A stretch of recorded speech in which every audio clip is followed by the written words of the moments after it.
Bhutale Swam Rupa Kadamayam Dadati Swapadantikam. Jai Sri Krishna Chaitanya Prabhu Nityananda Shri Advaita Gadadhar Shivasiri Gaur Bhakta Vrinda. Hare Krishna Krishna Krishna Hare Hare Hare Rama Rama Rama Hare Hare. Mukam Kurtivachalam Pangum Mangayate Girim Yat Kripadam Maham Vande Sri Guru Dinataranam Paramananda Madhavam Sri Chaitanyeshwaram Vanchakalpatarubhyascha Karpasindubhyevacha Patitanam Pavanebhyo Vaishnavebhyo Namo Namaha. Hare Krishna. Hare Krishna. Welcome all for this presentation on the fundamental principles of enlightened succession.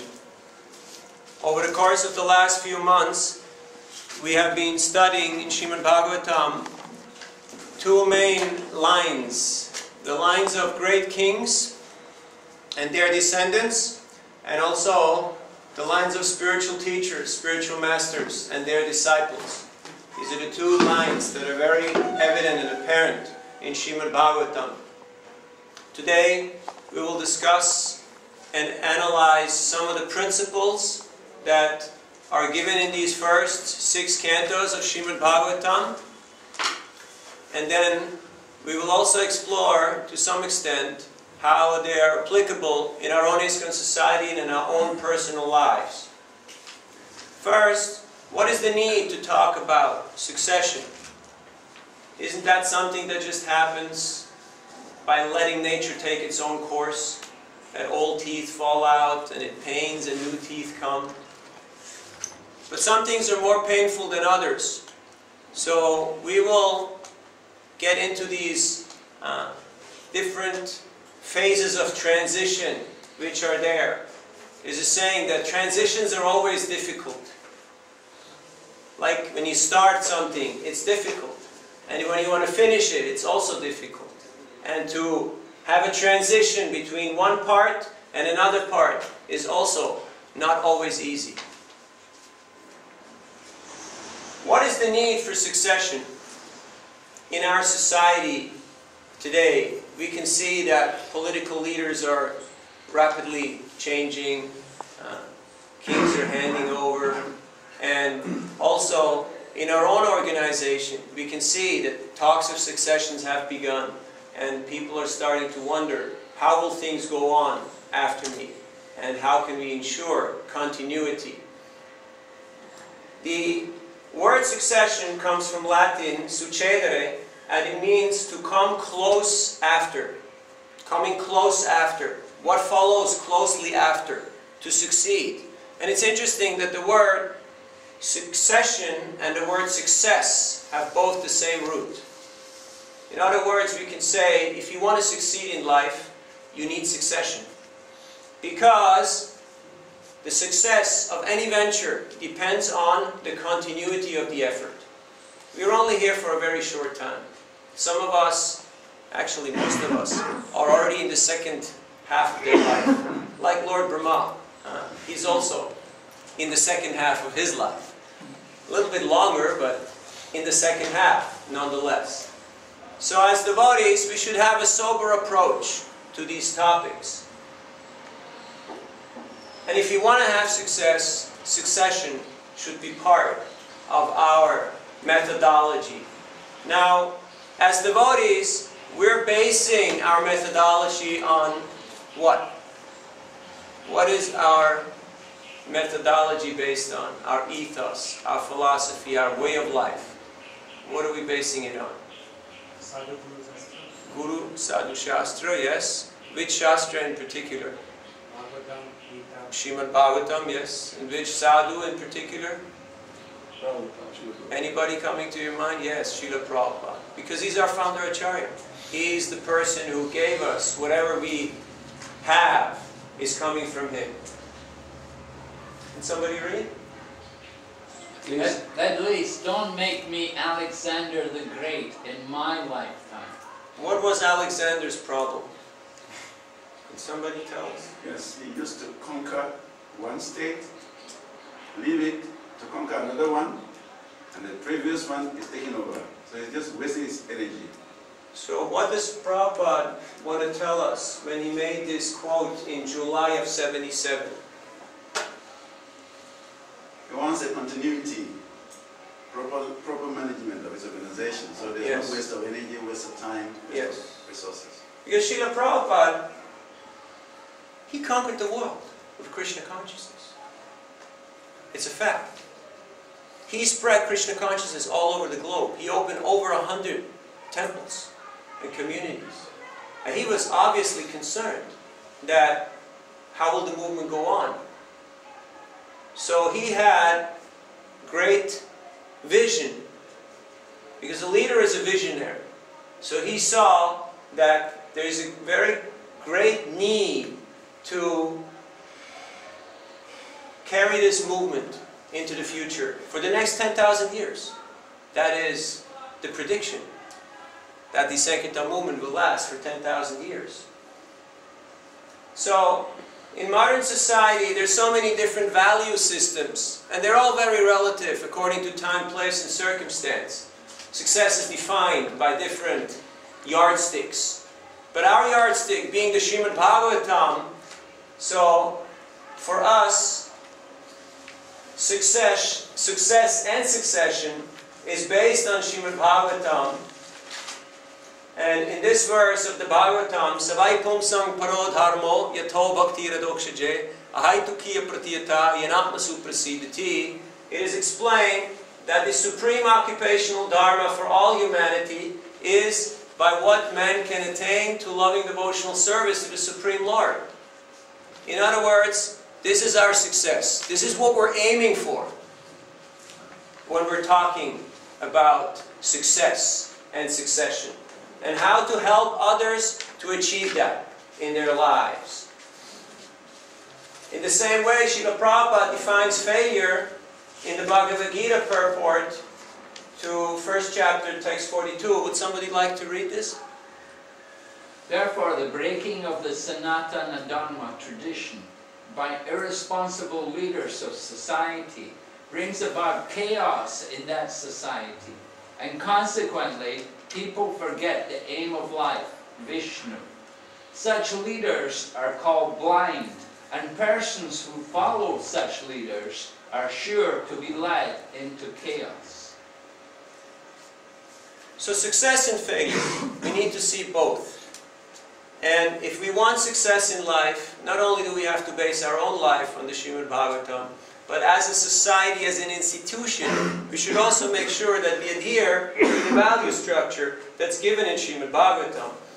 So a good leader is defined as a person whose behavior and character are in line with the values of Srimad Bhagavatam.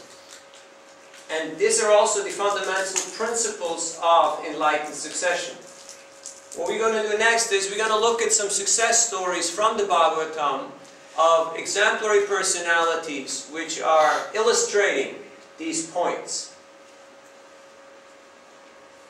Who is this gentleman here on this elephant? Prithu Maharaj, yes. So we're starting with Prithu Maharaj. Prithu Maharaj inherited the entire Earth planet. But he saw himself not as the proprietor. He saw himself as the caretaker. There's a big difference. He saw himself as the caretaker on behalf of whom? And who else? Yes. The earth, yes. And all the people, all the citizens. In fact, at the great sacrifice that he performed, he gave the entire earth to the Brahmins. He said, it's yours. I give it to you in charity. You take it. And what did they do? What did They gave it back to him. They gave it back to him. Because they were detached. What are we going to do with the earth? We're Brahmins. They said, you are qualified to rule us. You lead us. So we can see how the administrative heads and the spiritual heads, they're interdependent. They have great levels of trust amongst themselves. They're not feeling insecure. They're not trying to grab territory. But they all know their strength and their weaknesses. And sometimes to know one's weakness can be your great strength. So Prithu Maharaj is teaching that a leader is a caretaker, not just the proprietor. Then Lord Rishabdev, he instructed his 100 sons. Who were they headed by? Bharat Maharaj. And although they were very trained up, they were very qualified, being the direct descendants of Rishabdev, who is an incarnation of the Lord himself, he took personal care to instruct them, personally. He gave them wonderful instructions about how the living entity is entrapped here in the material world and how it can come out of this entrapment of the material world. There's some very graphic verses that we've studied in the 5th canto. Somebody like to give us an example? Mahasevam dwara mahu vimukte tamo dwara yuzitam sangi sangam mahantaste samasita prasanta dimaya baha sudida sadavi Jai. Which means that when we have the association of sadhus, of saintly persons, our success is guaranteed. But if we're associating with people who are yoshit, who are attached to sense gratification, then our path is going downwards to hell. So, Rishabdev also taught us that succession, that succession is individual. He had 100 sons. Did all of them become kings and rulers? No. No.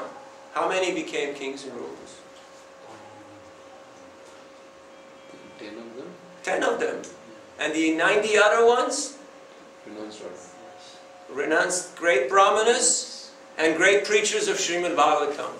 Which shows that a succession is not a stereotype affair. It's not like, okay, the old man did this, so that the young guy has to do the same thing. It's not necessarily like that. But one principle is for sure that training of successors is compulsory. It's not something that's optional. It's actually compulsory. It is the duty of any leader to train their successors. Then Dhruva Maharaj, he, as a young boy, left the king's palace and went to the forest to find out the Supreme Lord, Vishnu. And he was in Madhavan, standing on one foot, chanting Om Namo Bhagavate Vasudevaya, the mantra that he had been given by his guru, Narad Muni, till he had the darshan of Lord Vishnu. Later on, he became the emperor, and he ruled for a long time. Who remembers how long he ruled? 36,000. That's pretty long, huh? 36,000 years. And he had blessings that he had unabated sensory power and intelligence. He's a very powerful ruler. At the same time, he trained up his son, his successor. And when time came, he left the kingdom, he renounced, and he achieved the perfection of life. So Dhruva Maharaj is showing us that self-realization is a leader's highest duty. You may be very successful in so many fields, but if self-realization is not on top of the priority list, you're not a success, you're a failure.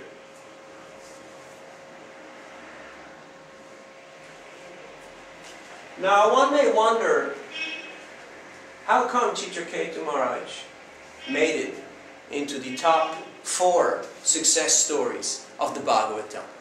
Because analyzing his life, one might say, everything that could go wrong went wrong in his life. Have you ever felt like that in your own life? Some days are like that, isn't it? It's a bad hair day, right? So, he married 10 million wives. That's a lot of weddings. And they were all barren. No issue. Now for a king, that's serious business. That's bad news. Because he needs to have a son. Otherwise, how will the succession go on? It's hereditary from kings. So he was very desperate, but by the blessings of the sages, he got a son, which is called Harsha Shoka. Jubilation and lamentation. So he thought, oh, he might be a naughty kid, so what, you know, better have a kid, fine. But the son was poisoned by the envious co-wives. Son died. He was out of it. So much pain, so much distress.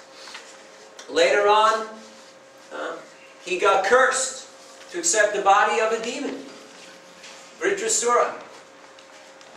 That's pretty terrible, you know. If you're cursed to take the body of a demon, that's bad news. But he accepted it. He accepted the curse. Humbly. So, then, he was killed. He was killed by Indra. You could say everything that could go wrong went wrong in Chitraketu's life. So why do we put him here as a success story? Tatenu kampam susamikshamana munjana evatma kritam vipakam ridakva bhuvir vidanan namaste jivetiyo muktipade sadayabha. A devotee has great faith in the plan and in the mercy of the Lord. That Krishna, who said, Kaunteya prakijanihi name bhakta pranashyati, that Krishna will protect his devotee. He said, Arjuna, you declare it. Because Krishna makes sure that the word of his devotee never goes in vain. So, and when he was cursed, he accepted that curse, humbly. So much so, Lord Shiva was so impressed with him that he told his wife Parvati, Narayana paraksarve nakutaschana bibhyati svarga pavarga narakeshu apitulyartha darshana. Just see the greatness of the devotees, whether they're on top or they're at the bottom. In either situation, they're just dedicated, humble servants of the Lord. That's why Chitraketu Maharaj, for us, is a role model, because we can learn many things from him. Now, what is failure got to do in this list, in this presentation? There's a saying that failure can be the pillar of success if we actually learn from it. So Bhagavatam is not only a collection of picturesque, beautiful, everything perfect, everything nice, but it's also showing us the downside. It's also showing to us what happens when one does not heed the signs. So, some of the failures in succession, some of the great failures in the first canto, starting up with King Dhritarashtra. Somebody can recall what was some of his mistakes that he made? Anybody? He was too attached to his son, evil son Duryodhana. Too attached to his son. What else? He was just hanging out there until the very last minute. He was hanging on to things to the last minute. Even when everybody was dead and everything was kaput, he was still attached. What else was his mistake? Dhritarashtra. He did not take advantage of his brother Vidura as a saint. Did not take advantage of his saintly brother, of his good advisor. Yes, Ramya. And he was determined against religious principles to either rule the kingdom or make his sons his rulers. Yeah. He went against Dharma. And that's why he lost everything. And not only that, 640 million people died. That's the biggest war in the history of mankind. That's pretty tragic. There's a lot of widows. There's a lot of turmoil that happened. Why? Because he was attached to the position of being called king, and he wanted to hand over that illegitimate claim to his own prodigy, to his own son, Duryodhana. So what is the lesson to be learned? A selfless leader is attached to the welfare of his subjects, not to his own welfare or his own benefit.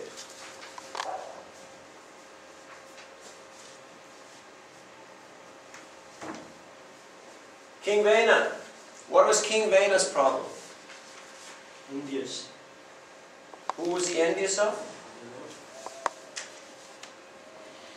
Who was he envious of? The Brahmins and the sages. Everybody. Everybody. He was envious of everyone. Of the Brahmins, the sages, the demigods, of Vishnu, the Supreme Lord himself. He stopped all the sacrifices. He said, I am the Supreme. You should worship me. So what did the Brahmins do? You see them there very peacefully sitting, but what happened just a few moments before that?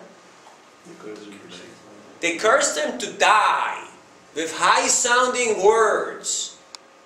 And he died, because those Brahmins were very powerful.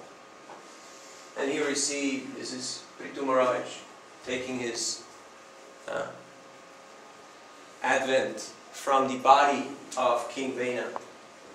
So pride cometh before the fall. If there is pride, if there is arrogance, there will be downfall. And quit while you're ahead. King Vena's father, Maharaj Anga, he tried to instruct him. He tried to teach him. But when he saw that he was unable to get any response from his son, what did he do? Quit. What does it mean he just quit? Like we say, I quit, you know, like I'm done. What does it mean he quit? He ran off to the forest. He ran off to the forest in the middle of the night. Exactly. And he took care of the top priority, top business. What is that? Spiritual life. Devotional service. Self-realization. Self-realization, yes, spiritual life. So, even though Vena is not a very illustrious personality, but he's teaching us many lessons in Srimad Bhagavatam. Now, how is this all relevant for us? A few years ago, I was living in Mayapur, and I was community chairman of the MCS. I was sitting on the administrative council called MAC, which is dissolved now. I was head of many committees and many things, and I saw it as part of my duty to bring in other people who I felt were qualified, who had potential to lead this project, this community. So I got Vaikuntha Nitai Prabhu in, I got Gauranga Singha in, I got Ganga Prabhu again in, I got 3-4 guys in that I felt these were good guys. And after doing my service for 2 years, they voted somebody else as community chairman. Now my mind was not very happy in the beginning, but I realized that I just made myself redundant. I was no longer needed to be there because I had brought people and I had helped people to take position to do better what I was doing. So I resigned. Or I got retired. So, the goal of succession is to make oneself redundant. There's 2 ways of becoming redundant. One way of becoming redundant is to train your successor so well that he can do what you were doing, and you just advise him, you guide him, and you support him from behind. You know the English saying, I got your back. You back him up. And the other way of becoming redundant is called becoming obsolete, is when we want to prevent growth. We want to prevent advancement. And we're just determined for status quo, like Dhritarashtra. He became obsolete. Even though he was still there, but everything was going on despite him. That was his situation, which was very unfortunate. So by our own choice, we can choose in which way we want to lead our life.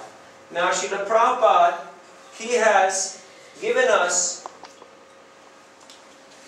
as the founder Acharya, he has given us this ISKCON society, he has also given us the GBC, which is the ultimate managerial authority, and he has entrusted the power in this GBC to carry on the affairs and the legacy of ISKCON for future times to come. He has also explicitly stated how he wanted the spiritual succession to go on. And somebody can read this, please? Srila Prabhupada on succession. By 1975, all of those who have passed all of the above examinations will be specifically empowered to initiate and increase the number of the Krishna conscious population. What are those all above examinations? That is mentioned in my essay that you're free to read later on, once it's out. But in the whole letter to Kirtanananda, he mentions Bhakti Shastri, Bhakti Vaibhav, and Bhakti Vedanta. He says up and until the Bhagavatam. He mentions all the books except Chaitanya Charitamrita. Somebody who has passed the examinations on those books should be qualified to initiate. That was the criteria that Srila Prabhupada had given. Now, we are deriving principles of succession. A principle is, can somebody give us a definition of a principle? What is a principle? Something which is eternal, which does not change. Something which is eternal, which does not change. Very good. A rule. A rule? Anything else? It's a truth on which you base your development, your plan. Very good. Thank you. These are some of the principles that we can derive from the leadership examples of Srimad Bhagavatam by all these different Raja Rishis, saintly kings, and spiritual teachers. A leader is a visionary. Now, I'm aware that this could be presented in a 5-day course because it's a very broad topic. These are very deep subject matters that can be elaborated upon very intricately.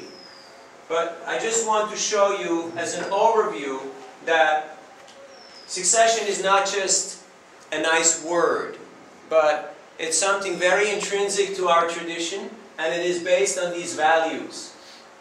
We'll just touch on them slightly. We already mentioned visionary. Visionary means a person has to be able to see. What do they have to see?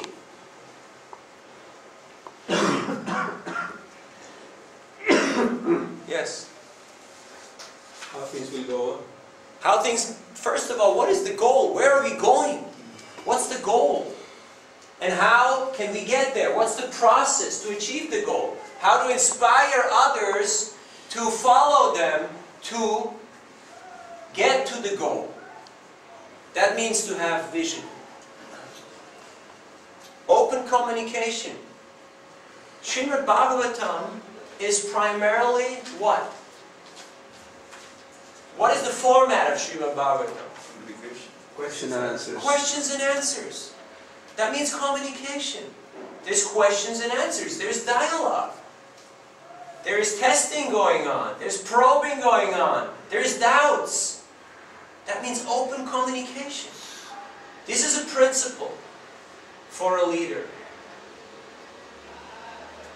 To be authentic, not to imitate, not to be artificial, not to just try to pretend, but to be sincere. Anyabilashita shunyam, jnana karmadinavritam, anukulyena krishnanu, shilanam bhakti ruttamam. To be free from these vices, free from these distractions. Seeking advice. The Brahmins were advising, the Kshatriyas were inquiring. Now the Brahmins, were they also seeking advice?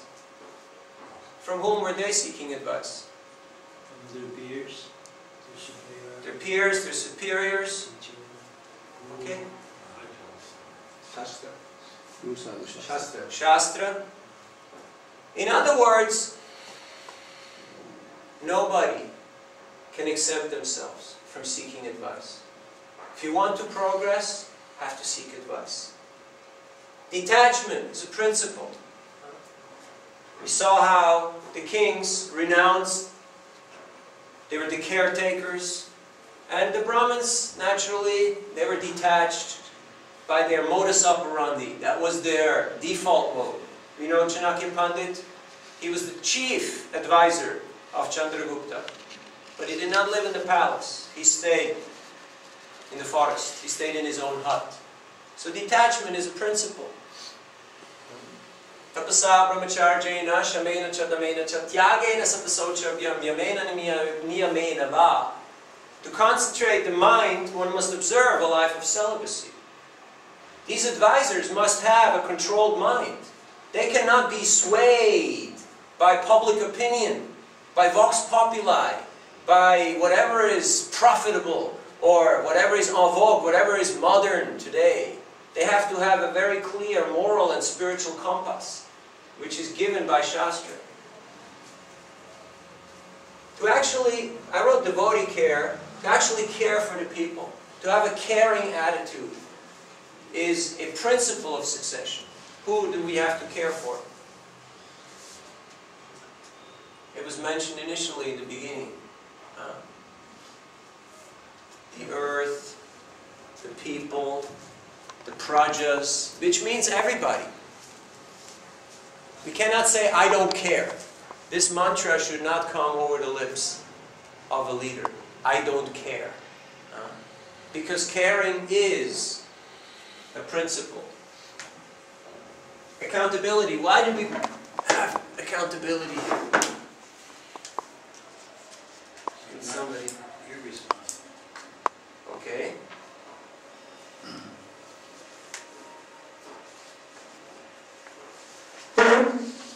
To have a standard, To have standards, yes. it's important to have a standard. If you're not accountable, you can do whatever you want, so there's no repercussions. There'll be more faith if people are accounted. There'll be more faith. People actually trust. Exactly. That means a leader puts himself up for assessment. He doesn't say, I'm above the law. He's an open book. And proper recruiting. Srila Prabhupada encouraged everybody in devotional service. He welcomed everyone to this society. At the same time, he was very concerned that people who were living in the ashrams, no lazies, no crazies, not people who are untrainable.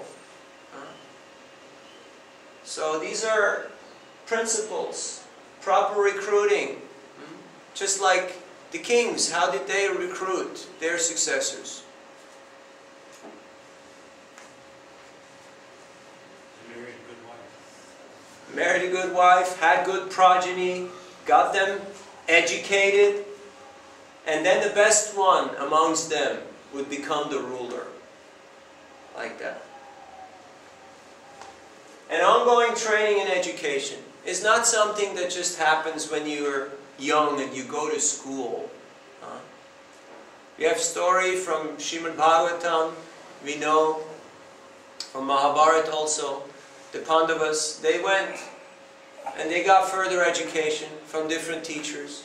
And in this way, they became what Srila Prabhupada calls, in this famous letter, independently thoughtful and competent. Is the famous letter to Karandar. Very, very illustrious, instructive letter. Somebody like to read? Krishna consciousness movement is for training man to be independently thoughtful and competent in all types of departments of knowledge and action, to develop reliability and responsibility. Thank you. The letter in full will be in the essay, so it's something that's very interesting. Srila Prabhupada also spoke in early 70s that now we have enough devotees. Now we should boil the milk. Please read it. We may thin the milk till it becomes useless, or we may boil it until it becomes thick and sweet. No, so now we have got enough followers. Let us train them up perfectly in the philosophy and activities of Krishna consciousness way of life. Unless all my students become very much fixed up in their spiritual progress, what is the use of so many programs for expansion? In 1972, I was informed there was not more than 500 devotees in the movement. Prabhupada said, that's it, that's enough. Stop. We have to train and make these people solid. He sent individuals to Africa, Brahmananda Swami, to Japan, Sudama Swami, to Hong Kong, Burijan Prabhu, to London, England. He sent 3 couples. These were individuals. But Prabhupada had such great faith that because of the training that they received from him, that they would be capable, empowered, and fully able to spread the movement. That's pretty amazing how he planned this whole invasion of the world through Krishna consciousness by sending individuals, single emissaries of the message of Mahaprabhu.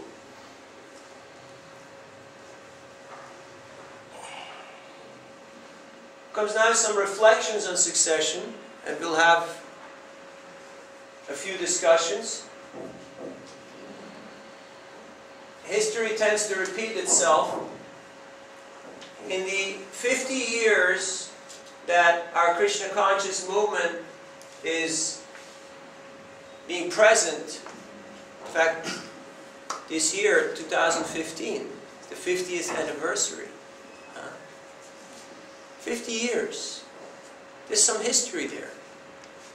There's some success stories. There's some tragic failures. We should study this and learn from this. There's a lot of wealth of information that we can derive from history. Because history tends to repeat itself. The scenarios are always reoccurring. Like we can see, Brahma's days, the different yuga cycles, the different avatars. Creating positive ways of transition. Often, a system gets stuck because people get stuck in their comfort zone, in their position, in their situation. And they feel that this is my identity. There is nothing for me after this. Have you heard the expression, somebody wants to go out with their boots on? Meaning they feel, I'm going to do this till the day I die. According to Bhagavatam, is this the right type of attitude? No. Why not? Well, what is the future? Everyone goes out with their boots on. There's no next generation. What happens then? It stops. It stops. And once something stops, it takes a lot of energy to get it moving again. Have you ever had that? You ever had a car breaking down on the road and you needed to get it back on the road? It takes a lot of energy to do that, right? Some other, why we need to have positive ways of transition? That's not only for retirement, that's also through the different stages of our development in Krishna consciousness. Yes, Prabhu? Everyone gets challenges in life. Yes. So we will get new and new impetus. So we can, like you said, we can come out of the comfort zone. Have a fresh challenge. There's a famous letter by Prabhupada where he talks about that fresh challenge, that the leaders should make sure that their subordinates always have a fresh challenge. What's another transition that's often very difficult to make in life? Radhika Nagar Prabhu. I'm a little confused with the question. Is it a question that creating positive ways of transition refers to like incentives for, yeah, is that what you mean? Opportunities. Opportunities for people to develop. Opportunities for people to move on. Yeah, otherwise things become very stagnant. Yes. People have to feel that their full potential it can be developed. If the leader wants to control everything, those who are working under him, they will feel that, you know, I'm not gonna, you know, he doesn't want me to develop as an individual. For instance, if somebody feels so comfortable in MI that they say, I just want to stick around. I just don't want to leave. You know, I like the prasadam upstairs, and I like the classroom, and I like my chair, and I'm just going to stay here for the rest of my life. Is that going to work? Why doesn't it work? Besides not being practical, it's not even desirable, right? Because the student is supposed to learn and then to go out and apply himself in the world. What about ashrams? Did we have that scenario that people were stuck in a certain ashram and there was no transition? Or no opportunity for transition? Another aspect is that by giving positive ways, you can expand things. People come up with new areas to develop and become leaders in that way. Very good. Yes? This is important because creating positive ways of transitioning, like you spark you find the spark, and when you give others opportunity to shine, that's when they can shine. Otherwise, you can keep them like mushroom, you know, they grow in the dark, but it's no good. So positive ways of transition is important in the sense that you have to give people challenge. You have to feel challenged. Some who are very bright people, if they're not challenged, what they do? They sit in the back and they just Very good. miss the boat. Do you feel challenged by the Bhakti Vaibhava course? Or is it too easy? We can have a word with the organizers and make it a little more challenging. Huh? Do you feel challenged? Yeah? Is it okay? Huh? Quite challenging, right? Writing 2 essays every week, learning the shlokas, coming on time, being attentive, participating. It's a challenge. But you feel you're getting something out of it? Yes, yes. You feel you're actually making some progress? Yes. It's good, isn't it? Yes. You feel like, yeah, there's some traction here. I'm developing as a devotee, as a preacher. All of a sudden, you know, you wake up in the morning and some Bhagavatam verse is rolling around in your head. Did you have that experience? Krishna is giving you, you know, this remembrance. It's beautiful. So it's a good thing. Apprenticeship and mentorship programs at all levels. We learn from the experts. We're here in Mayapur because there's so many experts in so many fields. And we can learn from the experts. It's one thing to just have a book. But if you have realized knowledge by somebody who has walked the path and can guide you, that is much more accessible. Success depends on succession. Remember in the beginning, initially we talked about this. You pass the baton. It's a relay race. Have you heard or seen what a relay race is? This is a relay race. Has anyone ever played this? Has anyone ever run and done relay race? Yes. India probably not. Not much. Not much in the West, yes. It's a common thing. You have everybody doing one round. And then you have to pass the baton. And how it works is one person is running and the next runner has to run besides them and come up to speed. And then you have to hand him the baton, the stick, at the right moment. If that doesn't happen, this baton falls on the floor, you lose time. If that runner says, no, I'm not going to give you the stick because I'm faster than you. I'm going to finish. What's going to happen? Why end of the race? He gets disqualified, or you know, he runs out of energy. So we have to pass the baton at the proper time, which means we have to bring the next guy up to speed and be ready to set him up, which means go, go, go, okay, take the baton, move. Why? Because it's a team effort. Krishna Varna Tisha Krishnam Samgopamasha Parsharam Yagyai Sankirtana Prayaya Yajantihi Sumeda Saha. This Sankirtan Yagya, it's a team effort. It means it's not just about me alone. I can't do this till the finishing line. Who of us will be here for 10,000 years? Any raise of hands? We don't know how long we're going to be here. So we better bring the next guy up to speed to hand him the baton. We'll take questions at the end, so if you have any questions, any doubts, any points that are unclear, please just note them down and we'll talk about them. The law of seniority. By seniority, we talked about this in class yesterday morning, at one point you're just a senior, right? It just happens. Without doing anything, you just have to stay alive. Huh?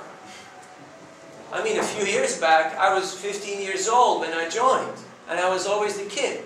And now I'm like middle-aged, so I'm like in the middle range. And a few years down the line, I will be one of the older gentlemen. It just happens. One day you wake up, and there you go.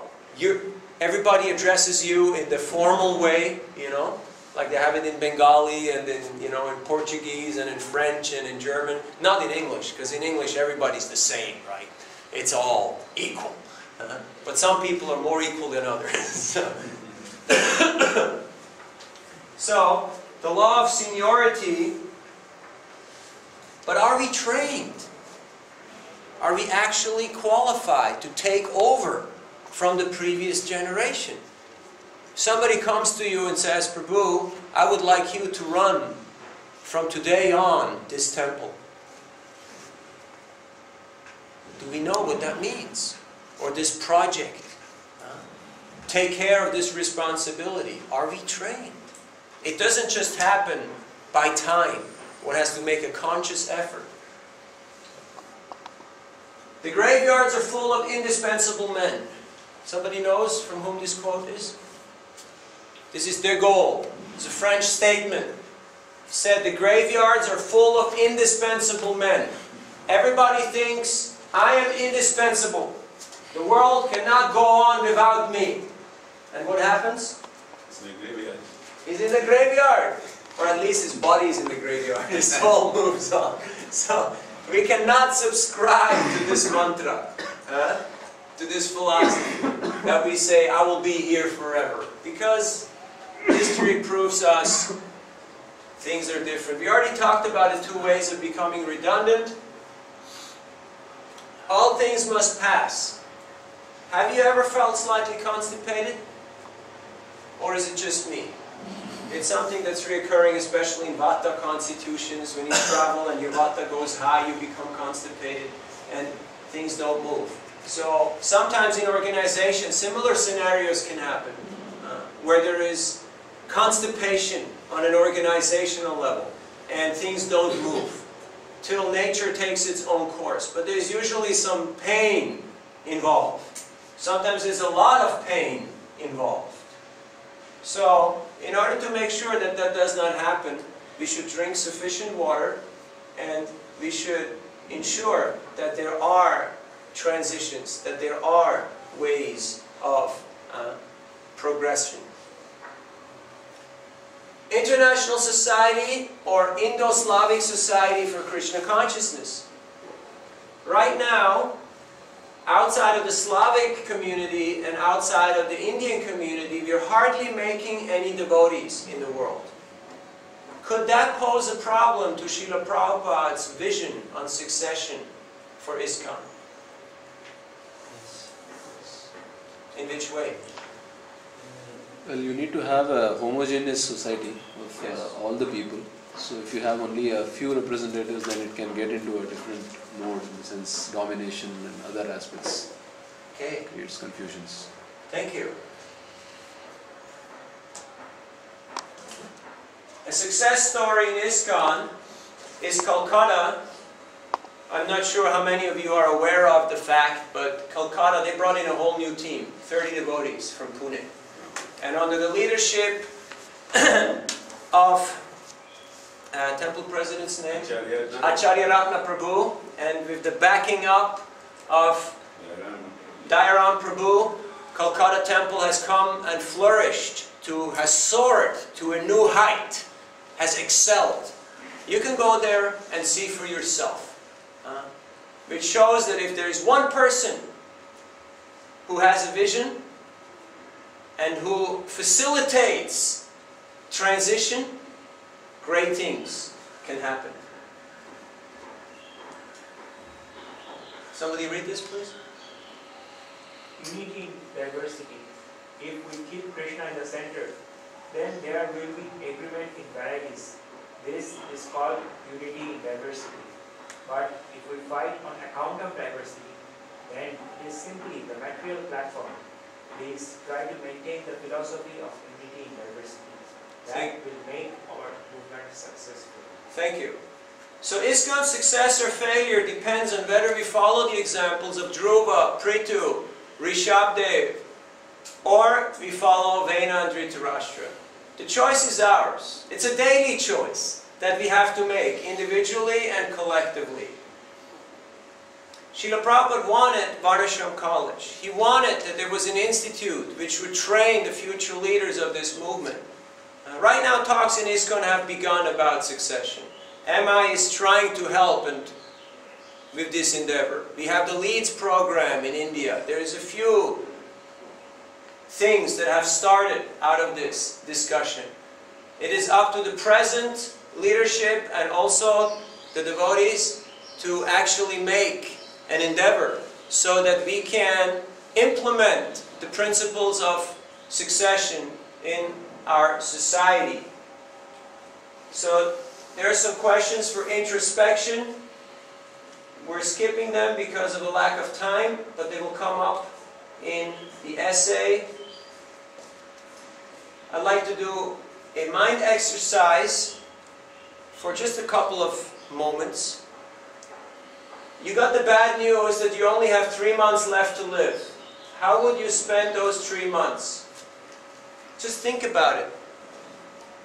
It's not very unrealistic. I get these kind of informations on a monthly basis that somebody just got the news that they're about to expire. So just think for a moment and then share with your colleague next to you, what would you do? Especially in view to succession. Just a couple of minutes.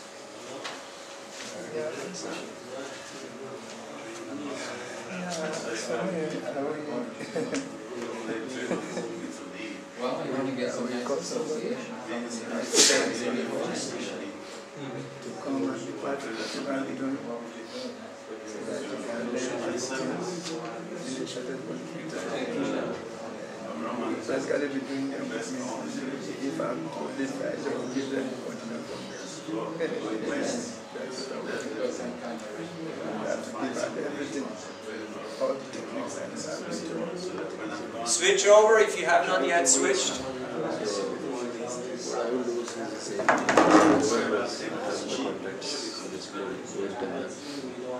Fastest way to do this is to go and preach. So give them some inputs for that. Ensure that this goes out as soon as possible. And we have to start stepping up.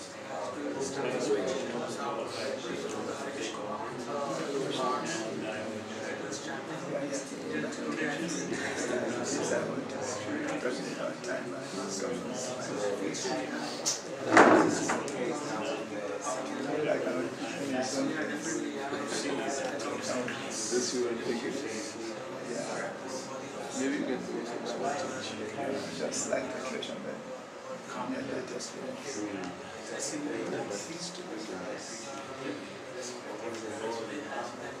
Okay? Was that helpful? Did you hear something interesting from your colleague? Yeah? Sure. Maharaj Parikshit, he was the emperor. He got notice, he had 7 days. When you're the emperor, it's not so easy to just pack your bag, because there's a lot at stake. There's a lot of expectations. Yeah, 22. So, this is good to do as a mind exercise. We should do this periodically. Now we have 5 minutes for questions. Any questions? Yes, ma'am. We discussed that all things must pass. Yes. I would like to have some ideas of how we can make someone aware without hurting him that is obsolete in the time that he should resign, and it's time to pass the baton, and this is for the good of everyone, because Okay, it's thank not you. because someone has spent 30 years, Only 5 minutes, you know, taking into his question. is full of knowledge, but Yes, I understand. So, how to make somebody aware that their time has come and they should pass the baton? Well, if he's been doing it for 30 years, probably he won't realize. So, there's a chain of command, there's a hierarchy, there's always a person above, there's always a person on top. So you go to the leader, you go to his authority, you discuss with them. What do you think? And you suggest to them. Very often, it's beyond us.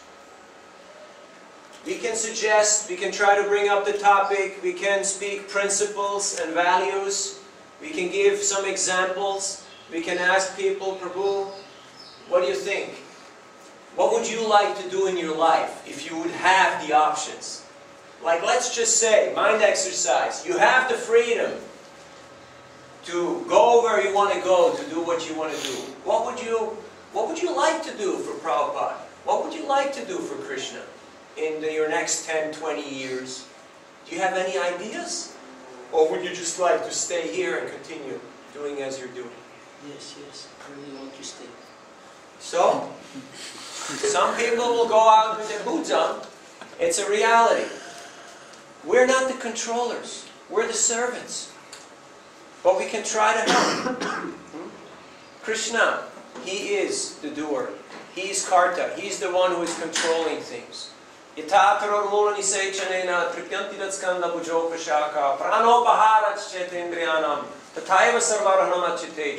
When we water that root of the tree, everybody becomes satisfied. If we ourselves are Krishna conscious and are giving a good example, everything will follow from that. I'm convinced of that. And it's beyond our control. But we can try to do our part. Any other questions? You joined the movement when you were 15 years Yes. old, and then now you're taking up, say, the studies. So this Yes. is relevant to that slide. So now we've seen that younger generation, they would like to do it in a hurry, but in the sense that they don't have the experience on the field.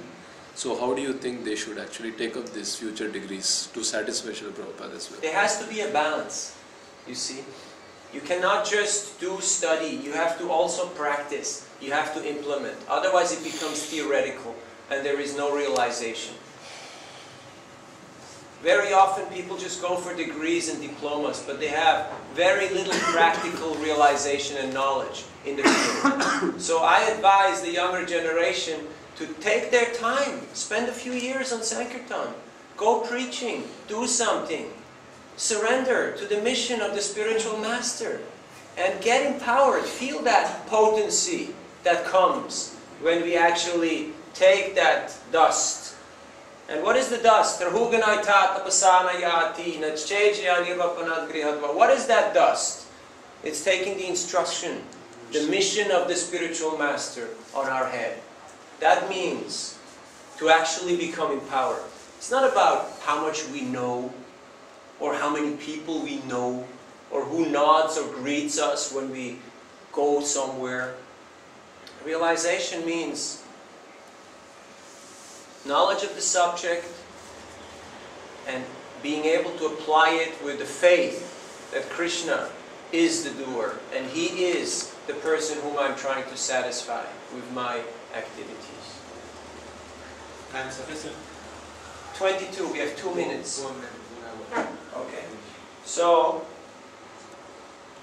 as a closing remark,